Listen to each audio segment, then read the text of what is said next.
All right, so thank y'all again for being here today to learn more about our Accountable Supervisor Program. I want to start by just seeing if anyone has any initial questions before I start reviewing the catalog and some of the specifics that the program entails. This is a good reminder too about how you can interact with me. You can use chat to ask any questions. We are monitoring that best we can, and I have a co-host in the room, Alyssa Balderas, who will be helping me to monitor that. So make sure to throw your questions out into the chat feed. But you also can just unmute yourself and ask me questions in real time. Sometimes it's easier to do that than to type it out, and it's no big deal.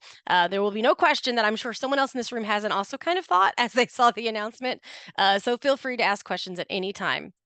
Again, it's more fun than me just sitting here and rattling off everything you could have already read in the catalog. I want to make it make sense. So feel free to interrupt and ask questions as we go along. Okay, perfect. I'm not seeing anything yet, nor have I heard a mic unmute. So I'll just get started from the beginning to the top, from the top to the bottom of the catalog. And again, as we go through, if any questions crop up to you as we go through, I would rather you interrupt me and we talk about it then. Do not wait till the end of the session to talk about it. This is literally a Q&A, so we're going to use it just like that, not a training. So feel free to interrupt me anytime. As you probably saw from the announcement that went out this week, the idea behind this program is we're looking at thinking of developing supervisor skills regardless of your level, regardless of how long you've been with us, regardless of um, your expertise you feel like, or the length of service even with us. So this is one of those things that we've crafted as a way to get everyone on board together with the same start and to get into essentially what's going to end up being a community of supervisors that learn and grow together. So we focus it on these skills that are the most crucial for us across all of our organizations. And the things that are consistent with our values. So making sure essentially the values connect to everything we're teaching in this program. So it's more, I would say, or I guess a better way to say it, it's less technical.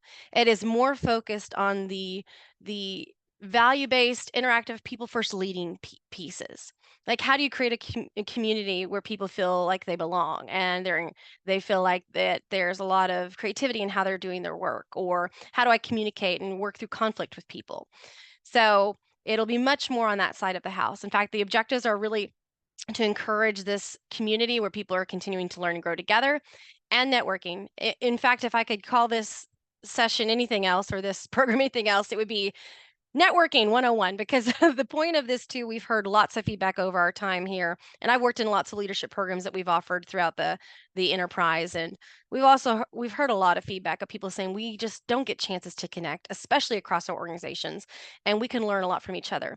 In fact, from feedback I've been seeing recently from some of the events we've done across all of our organizations to talk about, for example, engagement. We've been seeing a lot of people saying, hey, we've got a lot of the same problems within our organizations here, a lot of things that we are dealing with, that we have struggles with, that it would be great for us to learn from each other. So that's one of the good things about this program, is it's intentional about creating networking, connection, and shared learning. As you're going through the catalog, I'm not going to read through all of the pieces of this here, but I do want to point out, if you have heard anything about our people management essentials orientation, this is a wonderful resource as well. If I have anyone in the room that is brand new to us and has or brand new to a supervisory role, do know that this is something that we require for you to attend within the first 30 days. It's a 3-hour session separate from this program. I've given the link into the catalog as well for you to follow if you are in that boat and would like more information. Those of you who have been here a while, this is not necessarily a requirement for you to do, but we do encourage you to go to. So otherwise, the ASP that I'm talking about today, the Accountable Supervisor Program, I'll call it ASP quite a bit. This is a separate from that orientation that you have when you're a new supervisor. Topics that happen in that program are more of the still people stuff, but also technical things go in there more about how to find policies and some of the functions that you'll do, resources, a lot about the employee experience. So yeah, great. Okay, so I already reviewed some of the purpose and really objectives for this. I will also note again, if it wasn't clear, the intended audience for program eligibility is basically your supervisor. And I will say, even though we do not say you cannot be in the program per se, if you only supervise students, please know that preference will be given to those that supervise beyond students. So I always tell people who are just supervisor students, like it never hurts to apply to see what crop we get. If there's room, we may potentially be able to allow supervisors of only students in the program. So when we talk about, and I'm looking at the chat, I don't think I see anything that's come up. Okay, great. Please ask me questions. When we talk about the attendance and commitments that are associated with this program, we basically call what you do at the very beginning the core 5. There is only 5 sessions to start, and we run them about every 3 weeks, and they're 2 hours. So very small initial commitment to get you a part of our community. These are 2-hour sessions. They are in person, except for a 1-hour pre-work for one of the sessions, which I'll get into in a minute. For the spring, all of these are going to be located on our Denton site. However, or excuse me, fall. We're in fall. However, in the spring, we're going to talk about different options for what we might do in the future. Again, this is just the start of getting it across the enterprise. In the future, we'll talk about other ways we might do the in-person sessions. Okay, great. Yeah. Wonderful. Oh, I was reading your brain, Brittany. There you go. Okay. So we'll get into what the 2 different cohorts are going to look like, but know that they're basically 2 hours in length and about every 3 weeks. If you're going to be late to any given session, I will say attendance is like the most important part of this because we put such an emphasis on networking. So we always say, because of all of the leadership support we've had in getting this program off and running and, in alignment with our values, when we talk about any kind of adjustments we make for tardiness or a missed session, it's not because of something else you got to do at work. They have, all the leaders have been saying, no, we're going to make sure that people have time to do this. That is reserved for emergencies. Like you are sick that day, we don't want you there. Someone is in the hospital, do not come here. But work commitments should be worked out. So please look in advance about the times and the dates because you will be held accountable. That's the name of the game of the program. We're looking at supervisors in this program as not a hand-holding type of thing. It's up to you, so please look in advance and see, does it match what you're going to be able to do in regards to your commitments for this semester? We do plan to offer it at least each long semester. And so if you can't make it this time, look for the spring. Besides the initial 5 sessions, one other thing I think is important to, I guess, bring up right now is that if for whatever reason an emergency does strike you, knock on wood, you are only allowed to miss 1 of the 5. And that's it. And there's only 5. So if I had you missing 2, you're pretty much almost halfway there to never being in the program. And so because the networking is so important, the only exception we give is missing 1. And it's only for emergencies. And if you do miss it, you will have to still do some kind of makeup in order for you to get full credit as a completer of the core 5. And this in history has been something like you need to go watch a LinkedIn session over the topic, at least something related to it. And because you need to know how it works within our all of our organizations, you also need to meet with 3 cohort members to get their insights about what was missed. And then you'll do either a write-up or I'm not married to that. We've also had people that say, I'm not a great person to type out these things, but I could talk it over via Zoom. And we'll also work with you on that. If you'd rather do recording over what you learned, the main thing is we have to see that you've learned in the same way that others have learned in the program so that we can say, yes, they've completed this core 5. They've got it figured out. If in the event something crazy does happen, you've made the commitment, you thought the times are going to work, and you've already missed 1, and then a second one comes up.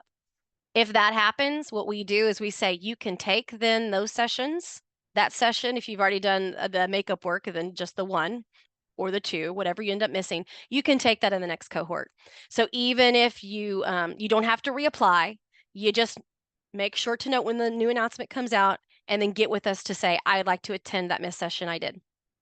Again, we don't track that. We're not keeping up and hand-holding people and saying, hey, you missed that. Are you going to come back and meet with us next time? We say, if that's what you'd like to do, if you'd like to continue and finish it out, let us know. Come to that date and we'll give you credit for the core 5. I want to make sure that makes sense. Oh, sorry. Yes. So there's a question that is asking, will there be an announcement on location in the spring for those of us who are in HSC Fort Worth? So yes, so this is our first time out. I know there's going to be discussions after these cohorts are done about how do we continue to make the expansion better and better. So I know we've already talked a little bit about the spring. There may be rotations on sites. We still want to integrate so that all of the campuses meet together to have discussions, but the way the in-person sessions may happen might look different in the spring than versus the fall. So right now what I'm talking about is just the layout and design for the fall. I hope that answers your question. Thanks, Alyssa. Okay, great. So the initial program requirements, we keep calling them the core 5, okay? We're going to be opening up 2 cohorts for this go around in the fall. They're each going to be maxed out at 48 people each. And this allows for us to have good participation and interaction. We don't want to do anything too much more than that because then you don't get the networking as effectively. We try to mix up the groups each time so you meet with lots of different people, and it just helps with good dialogue. You will have to have your supervisor approve the fact that you want to be in this program. That is part of how the application actually works. So when you put that in, it goes to your supervisor.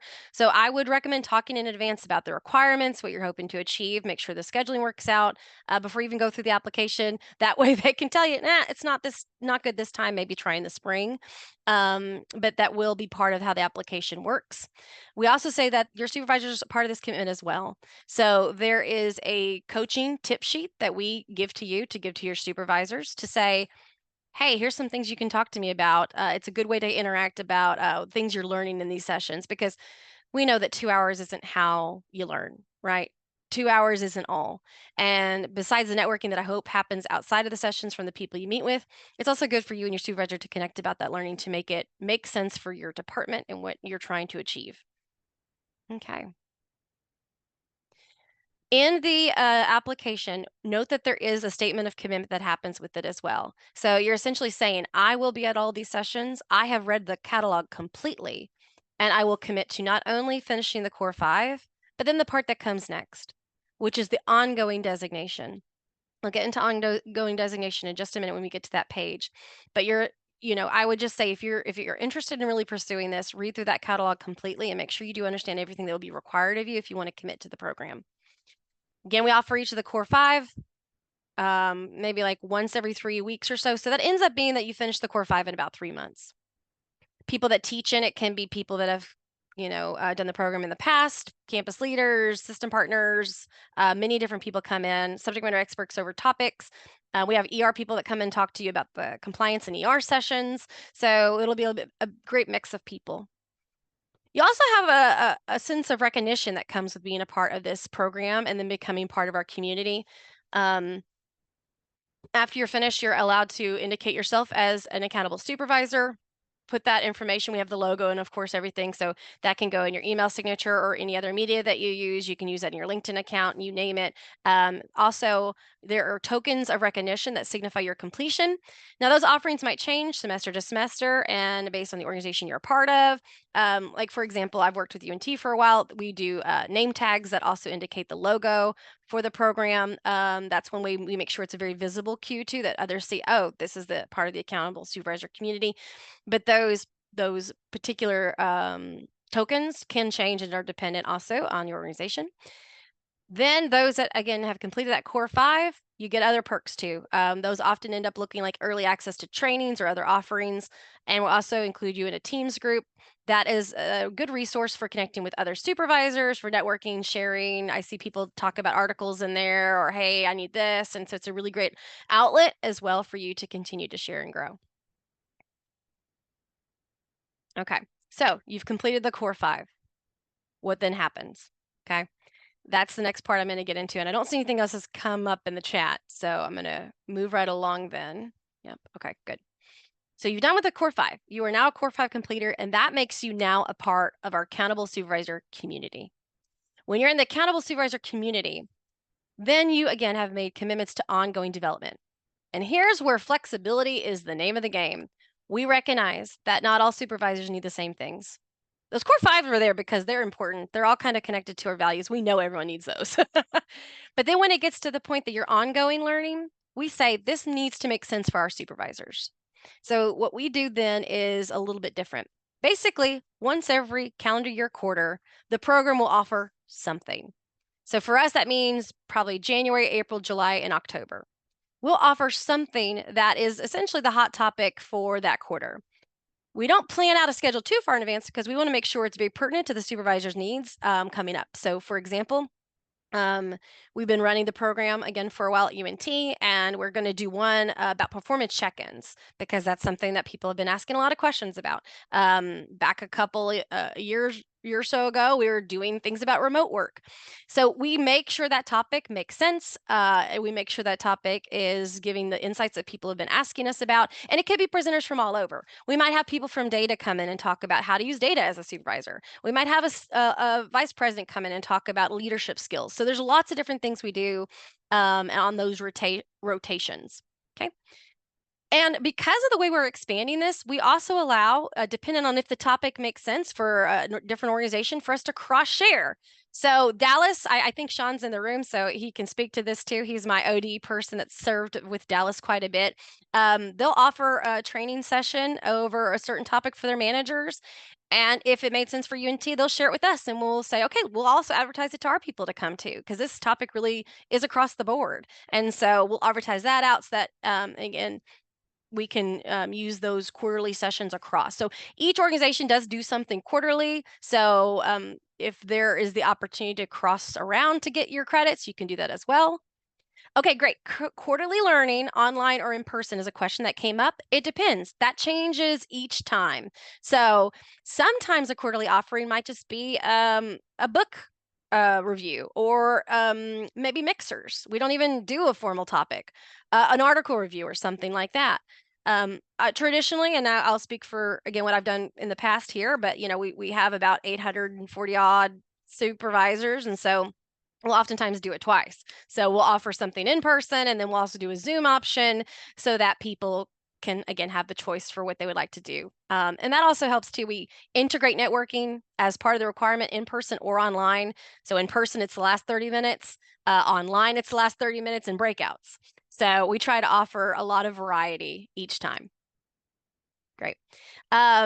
So again, that's another thing that we try to open up first to our community members, and then we'll give to the rest of the supervisor population. So we give you the first dibs to come and enroll, because I know a lot of times things get booked up. So we try to make sure that the supervisor community gets to know about these opportunities first. Another incentive too for people to continue to be part of this community.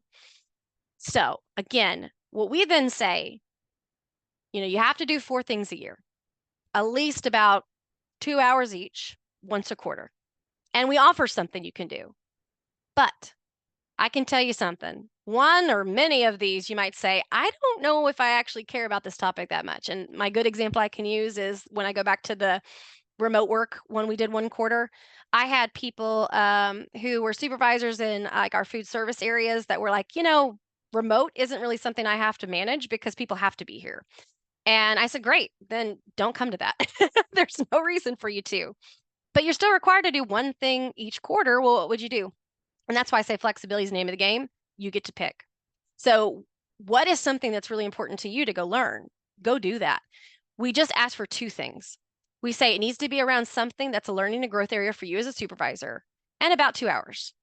And that is literally it. And I mean it when I say it. I don't want to, again, put myself in a position to handhold anybody. All we really care about is you're dedicating yourself to ongoing learning. And again, because networking is so important, we do ask that 1 of the 4 that you're required to do per year is through us, just so you can get at least that networking done. So if you got a topic or a time that doesn't work, do something on your own. You'll come to the next one. Now, people can come to all 4 we offer. Some people like to do that. They just really enjoy the networking and the connection. That's fine too. But at least 1 of the 4 needs to be from the program, and you have to have 4 a year.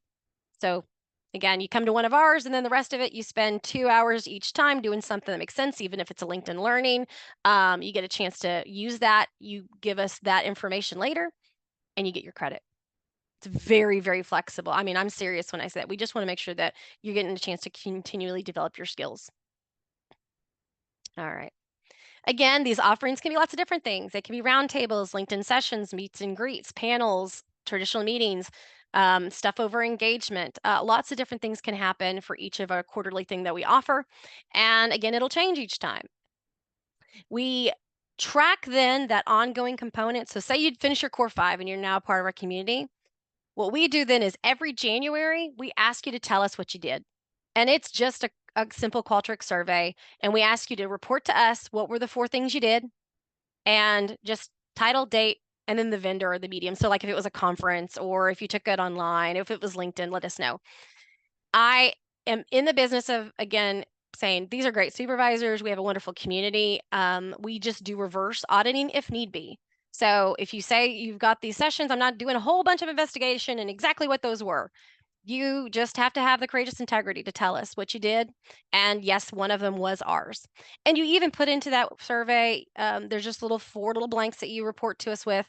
You also would report if you did our learning. So you would put that in there too. Say, I went to this August 5th thing over remote work. It was from, UNTHR. And then you also put that as one of your four. So that's the way you report each year. And again, we just ask that every January.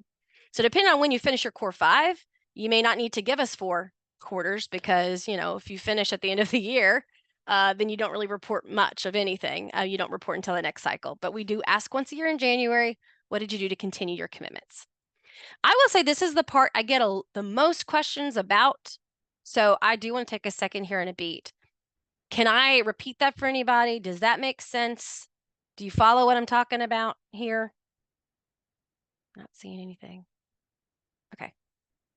Yay, good. I'm glad that's making sense. And this is probably getting ahead of myself, but we also work with people when it comes to things like, say you have a maternity leave in there. I'm not going to be like, well, did you do your learning? No. It puts any kind of protected leave will be a pause. And so when you do your reporting, that quarter that you were gone, you would just say quarter 1, FMLA. That's it. You don't need to go into details. Please don't about all the reasons. But it just puts a pause on the requirements for that quarter. Okay. When it comes to feedback, one thing that we do is at the end of the core 5, we ask you, we give you an a survey about your experience. We ask questions about how it met program goals, how it helped your experiences, and also how it helped you to grow. And in order to just keep it the one survey, I always just kind of plead with everyone that I don't want to have to survey you after each session. just do the one after the core 5 so we get the data we need, and then that's the only time we'll bug you to get the feedback. We also use that as an opportunity too to ask you what future topics you'd like in an upcoming quarterly session going forward. If you have questions about the program or you need to contact someone about it, again, we've asked initially to see if people can get all of the applications in by next week, and then we'll see how much we've got and see if we need to expand that any. But if you have any questions, you can feel free to email us directly at this email, and it would be very helpful, the HR administration one that I'm hovering over right now. It would also be very helpful for us if you would indicate which cohort you're interested in, because that makes sure that we get you the correct information. All right. As mentioned, we'll do a Teams group for the program as well. We'll put in reminders, curriculum, things like that. And then when you complete the core 5, we move you to the community group. So there's the active core 5 one, and then there's a community group that happens afterwards. And then you just stay in that until you're no longer a part of the community. Okay, so I wanted to scroll down here to this part where you can see all of the different, let me pull it back a little bit more, the dates and locations associated with each, and kind of explain how this may work. There will be a Wednesdays cohort, so you can apply to either one of these. There will be a Wednesdays cohort and a Thursdays cohort. If you come to the Wednesdays, they are all on Wednesday in the afternoon from 2 to 4, and they'll all be at UNT in the Support and Services building, the very front building that's next to the highway. If you're going to be a part of the Thursday cohort, all of those sessions will be at the UNT System BSC, and that'll be, again, right when you walk in at the bottom floor there, and they'll all be in the morning on Thursdays, essentially the day right after. And so you can pick which one you would like to be a part of. One thing I will make a point of here, as we're doing more than one cohort than we had in the past, if you fall into that unfortunate circumstance where you were sick or there was some reason emergency-wise you couldn't attend, we will allow you to go to each other's for that one, maybe 2 if needed. We do want you to stay with your cohort just because it's good to make those connections and you're learning from each other and growing with each other. But if I know in advance I've got a doctor's appointment with my mom on the 25th and I have to go, and I'm part of the Wednesdays cohort, then I'll say on that one, can I potentially come to the 26th? And we'll work with you to be able to go to that other session. We'll just make sure we're talking with each other, make sure we know, so we can plan for that, have you a seat, all that good stuff. So, and same thing, you can't plan on being sick, but the opposite too. If you've got something scheduled and it's going to be, you're part of the Thursdays cohort and you're like, well, can I come to the early one? Because I can't come on the 10th. We'll work with you on that too. Great. The list here also shows you those core five I keep mentioning. These again are the strategic sessions that are aligned with our core values. I'll talk a little bit about which each of the core five are, but this is a good point for me to bring up. This is the only one, the session 3 that you have that has that pre-work. It's over employee relations and compliance considerations. And I'll tell you why we have pre-work. It is because y'all asked us for it. When we did all the surveys and asked for feedback, people just said it's a lot to remember everything that was talked about in employee relations session. We need more. And so what we did then was we created basically the informational, the law, the stuff that's kind of in stone, all of the things that you may like, okay, what is FML? Let me go find that. We did that as a pre-work assignment. It's a 1-hour online thing and their modules. So like if I just want to go look at the FMLA one, if I want to go back to it, I can. If I want to go to the progressive discipline one, I can go back and look at it. I can. That pre-work of doing the hour is required before you come into the in-person session. So really, you get it assigned to you as a member of the program. Once you know that you're in it, we put you in that bridge course, you're assigned to it, and then you have all of that time up until the 30th or the 31st to take it. You can do it even the day before. We want you to do that in advance because this in-person part is just scenarios. We ask you, hey, Sally Sue's using all their time up. What do you do? What are you going to do when they go on leave? So we do scenario-based stuff, and we ask you to bring in questions. So that whole experience in the day is just working through how this actually works in our real life and not just the law. So that's the reason we broke that up, was for enormous feedback that people said it's just too much to go over and really understand what to do with it as a supervisor. All right. So let's talk about what is a part of that core five. Now, the values are throughout the whole thing, but we do also kind of have a themed value for each of the core five. Our Better Together is our session called Better Together, and this is where we take our value and turn it into action. And this is a lot about how to build strong culture of collaboration, a sense of belonging, relationship building, building connections on their teams. So we use this also as the most intensive networking piece for you. So not only do we talk about it, the value itself, but we also use it as a space for the most interaction and networking versus maybe some of the more traditional sessions where it would be a lot of content. So we spend a lot of time in roundtables. I think sometimes we even have you switch tables on that day to meet with lots of different people. Caring and creative supervisors is aligned with that, showing your fire and really being there for the individuals and building engagement. It talks about recognition and ongoing motivation, creative and flexible ways to look at work, talking about ways to help to build empathy and engagement, and conversations about development for your people, career, team, and organizational growth, how to have those conversations. Our next, which is aligned with the we care, is communication and conflict competence, because that is how you show you care, is by having difficult conversations, by making sure people are aware where they're at. So it's a session really about collaboration and communication across the team, dealing with difficult behaviors, having difficult conversations, coping with change, the impact of attitude, and all of these things that happen with the workplace dynamics. So we really focus on what that conflict can do and how to really, again, show we care by making sure we're communicating effectively. Employee relations and compliance considerations, I know I kind of already started getting into here, but that's the law stuff, right? FMLA, FLSA, comp time, progressive discipline, accommodations, all of these things that you as supervisors have to have an awareness of and know when you hear those key words and know who to contact when an employee may need that resource. So we'll talk about the responsibilities for you in regards to attendance and leave and things like that. We'll talk about what to do for, if an accommodation comes your way, progressive discipline. And then again, a piece of this is also talking about the compliance, and we'll talk about the trust lines, and we'll talk about making sure you, again, have all the great information you need.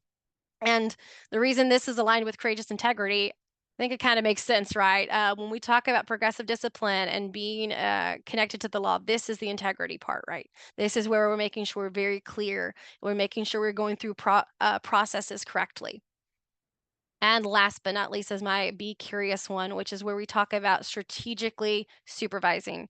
I don't know about you, but in my work here in the past 9 years, and as an organizational development consultant and as an executive coach, what I have found talking with a lot of leaders is that we supervise or we manage, but it's really hard to think about it strategically. And it's hard to vision out what we need to do. What is my workforce going to look like in 5 years? What am I going to do if this should change? How should I understand my positions now? It's looking at and connecting to what you do as a supervisor, but doing it in a more strategic way. So really, how do we take what we're doing as an organization and align it to our mission and our vision? How do we create that vision? How do we establish that? How do we hold people accountable? What makes sense to do that? How do we have a framework that helps people to progress 3 to 5 years down the road? And in that session, actually, what we do, I perform the one that's going to happen on the Wednesdays cohort. As a consultant, I also talk to you about the process that you could ask me to come in and help you with too. So it's very similar. And I say, this is something you could do with your teams. You don't even need me, but this is a good process for establishing mission, vision, goals, and things to move and progress your group forward. Again, next year, 3 years, 5 years, and being really strategic at. And we also talked just a little bit too about workforce planning and how this same process can be used for that as well. All right. So that is all from the catalog. Before I stop sharing, is there anything anyone wants me to go back to in the catalog? Okay. Okay. Great. Well, I will stay on here for a few more minutes to see if there's any other questions that you might have about the program or its requirements. I know that was a lot and a short amount of time, so I'm more than happy to review everything once more. If you're watching this as a pre-recording, thank you so much for your interest in the program, and you can reach out to us directly if you have any questions as well. I do have like a little small comment that I